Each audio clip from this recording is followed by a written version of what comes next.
তো আসসালামু আলাইকুম বন্ধুরা, তোমরা কেমন আছো? আলহামদুলিল্লাহ, তোমাদের বোন আমিও ভালো আছি। আজকে নিয়ে আসছি ডিভোর্সি মহিলা, ডিভোর্সি পুরুষ। অনেক জায়গায় আমি যাইতে বলতে শুনি, পুরুষে বা ছেলে হোক, মেয়ে হোক, বুড়া হোক, জোয়ান হোক, ডিভোর্সি মায়া বিয়া করিস না। ডিভোর্সি মায়ারা মেম্বার চিনে, তারপরে গ্রামের চেয়ারম্যান চিনে, থানা চিনে, কোর্ট চিনে, অনেক ছেলেরা বলে এগুলা। আমার ভিডিওটা তাদের উদ্দেশ্য।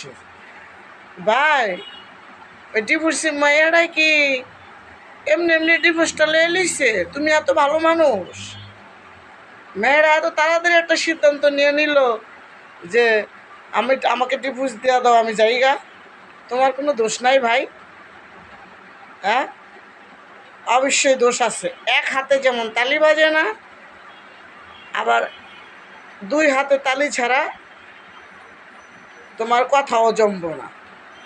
দুই হাতে তালি দিছে বলেই আজকে দুইজনে দুই সাইডে জায়গায়। কেন জায়গায় আমি বলি, একটা ডিভোর্সি পুরুষ যখন ডিভোর্স দিয়ে দিবে, বউকে ভালো লাগবে না বা বউর রাখবেই না, তখন তার উঠতে বইতে, তার খাইতে দোষ ধরে, বইতে দোষ ধরে, উঠতে দোষ ধরে, ঘুমাইলে দোষ ধরে, তার মা বোনেরা কী করলো সেতে দোষ ধরে।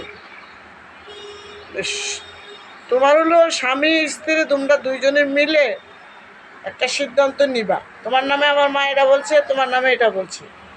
আগে বউর কাছে শুনবা, জানবা, তারপরে কথা বলবা।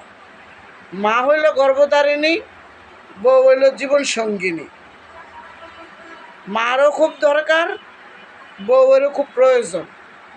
একটা পুরুষ যখন একটা বউ ছাড়া সম্পূর্ণ ভালো থাকতে পারে না, আবার সেই পুরুষটা একটা মা ছাড়াও ভালো থাকতো। মা ছাড়া জীবন কাউকে চলে না। মা না থাকলে আমাদের সন্তানরা সব কিছুতেই শূন্য লাগে।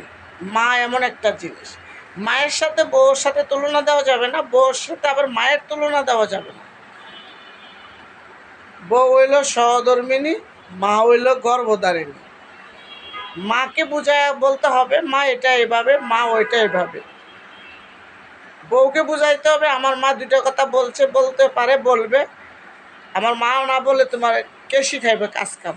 এই জন্য একবার ভালো বলবে, একবার মন্দ বলবে। দুইজনকে দুইভাবে বুঝাইতে হবে, তাহলে আপনার সংসারটা সুন্দর থাকবে, ভালো থাকবে।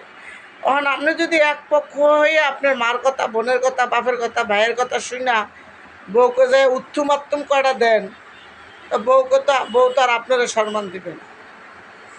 আগে বউর কাছ থেকে কথাগুলো শুনতে হবে, জানতে হবে, বুঝতে হবে। তাহলে গিয়ে বউর কাছে তো জানার পরে মাকে বলবো যে তুমি যেটা বলছো এটা সত্যি না, আমার বউ যেটা বলছে এটাও সত্যি না, তবে সত্যিটা কি দুজন থেকে শুনতে হবে। তাহলে কারো দোষ যদি একটু বেশি থাকে, কারো দোষ যদি একটু কম থাকে, আপনি পুরুষে ওদেরকে মিটায় ফেলাইতে পারবেন। কিন্তু না, মার কথা শুনে বউকে কালকে তালাক দিয়ে দিতে হবে, এটা হলো আপনার সিদ্ধান্ত। আমি ওই অশান্তিতে থাকতে চাই না। কারণ ওই যে পরকীয়া কোন গাড়ে পানি খাইছ, সেই গাড়ের থেকে এসে পানি খায়া এসে ঘরের বোর্ডারে ধরে শেষো। আর বড় বোর্ডারে যখন তুমি শেষা লাগাও না, তুমি রাইতে ঘুমাইতে দিব তোমারে, না দিনে তোমার ভাত বেড়া দিব, কোনোটাই করবে না। মেয়ে মানুষ ভালোর ভালো, জাউরার সেরা। মেয়ে মানুষকে আদর দিবেন, তার জীবনটা দিয়ে দিব, তার কলিজাটা কাইটা খাওয়াই ফেলবো।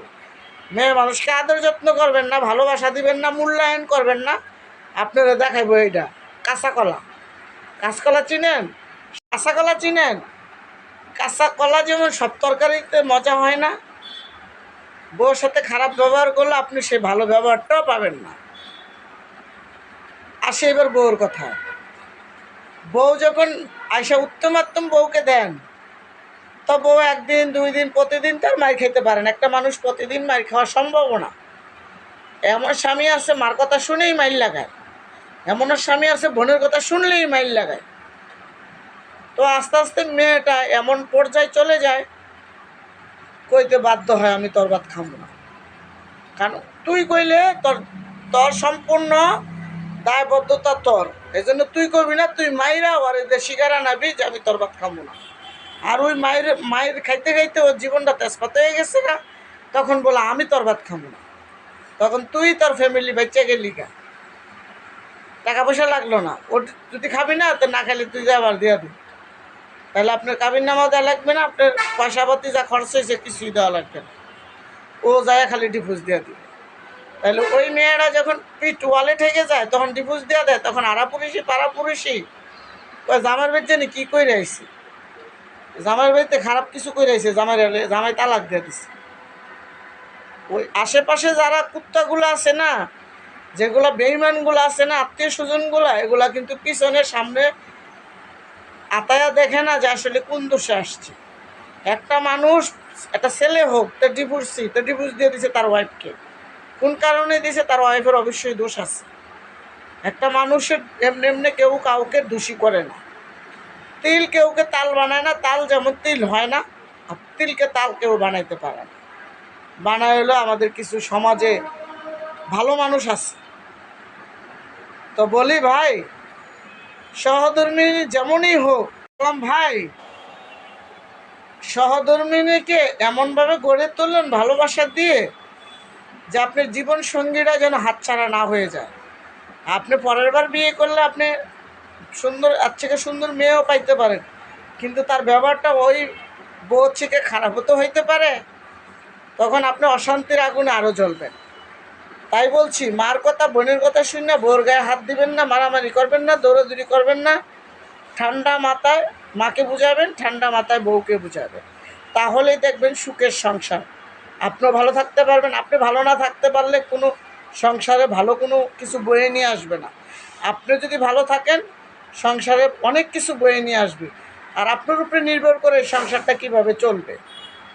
ঠিক আছে ভাই, একটা মেয়ের এমনি এমনি বইলে তালাক দিয়ে দিবেন না। একবার তালাক দেওয়ার আগে 100 কোটিবার ভাইবা নেবেন যে সে আমার প্রথম স্ত্রী, সে আমার প্রথম স্বামী। দুইজনের মধ্যে দুইজনে কথা বলে নেবেন ভাই। ডিভোর্স খুব সহজ, একটা সিগনেচার করলেই ডিভোর্স হয়ে যাবে, কিন্তু সারা জীবনের যে কষ্টগুলো বয়ে নিয়ে আসবেন, এই কষ্টগুলো আপনি একা ভোগ করতে হবে।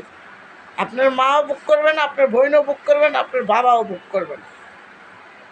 আর ডিভোর্সি বোনটারে বলতেছি, বোন স্বামীকে ডিভোর্স দেওয়ার আগে 1000 বার বাব্বা, কোটি বার বাব্বা, বাপের বাড়ি আইবা, মায়ও 2 দিন পরে কইব আইসে জামাইয়ের ভাত খাইতে পারে না, আমার গাড্ডার উপরে উঠছে। বাইর বউ কইব, ভাইয়ে কইব, বইনে কইব, বা পাড়াপুরুষি কইব, পাড়াপুরুষি কইব। সবসময় চিন্তা করবা স্বামীটারে নিয়ে সুখে থাকতে। আমাদের জীবনের লাইফে মেয়েরা যেমন স্বামী না থাকলে মেয়েরার জীবন সুখের হয় না, তেমন ছেলেরা আরও 5টা ছাড়া বিয়ে করতে পারবে, তো প্রথম বউ ছাড়া সুখী হইতে পারে না। যদি হইতে চায় চেষ্টা করে। সুখ এরকম একটা জিনিস, সুখ নিজেরাই নিয়ে আসতে হয়, কিন্তু সুখ এমনি এমনি করে ঘরে আসে না। ঠিক আছে, সুখে থাকতে হইলে দুজনে সুন্দরভাবে জীবন কাটাবেন, সুন্দরভাবে থাকবেন। কেউ কারোর দোষ দেবেন না, কেউ কারোর দোষের কথা এনে সেনে বলবেন না। ভিডিওটা আজ এই পর্যন্তই। সবাই ভালো থাকবা, সুস্থ থাকবা।